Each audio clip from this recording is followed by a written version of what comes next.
Lift him up, July 4. A shepherd's crook for a sceptre. Then Samuel took the horn of oil and anointed him in the midst of his brethren. And the Spirit of the Lord came upon David from that day forward. As the sons of Jesse passed before Samuel, he would have selected Eliab, who was of high stature and dignified appearance. But the angel of God stood by him to guide him in the important decision, and instructed him that he should not judge from appearance. Eliab did not fear the Lord.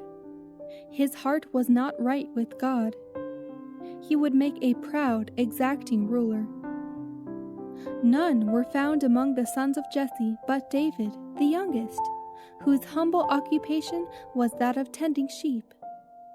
He had filled the humble office of shepherd with such faithfulness and courage that God selected him to be captain of his people. In course of time, he was to change his shepherd's crook for the scepter. God selected David, a humble shepherd, to rule his people. He was strict in all the ceremonies connected with the Jewish religion, and he distinguished himself by his boldness and unwavering trust in God. He was remarkable for his fidelity and reverence. His firmness, humility, love of justice, and decision of character qualified him to carry out the high purposes of God, to instruct Israel in their devotions, and to rule them as a generous and wise monarch. His religious life was sincere and fervent.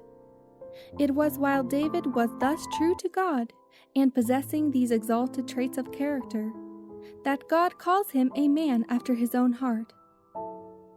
The great honor conferred upon David did not serve to elate him. Notwithstanding the high position which he was to occupy, he quietly continued his employment, content to await the development of the Lord's plan in his own time and way. As humble and modest as before his anointing, the shepherd boy returned to the hills and watched and guarded his flocks as tenderly as ever. David, in the beauty and vigor of his young manhood, was preparing to take a high position with the noblest of the earth. His talents, as precious gifts from God, were employed to extol the glory of the divine giver.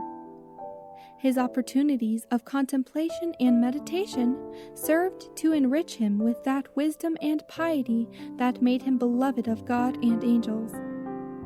The love that moved him, the sorrows that beset him, the triumphs that attended him, were all themes for his active thought, and as he beheld the love of God in all the providences of his life, his heart throbbed with more fervent adoration and gratitude. His voice rang out in richer melody. His harp was swept with more exultant joy.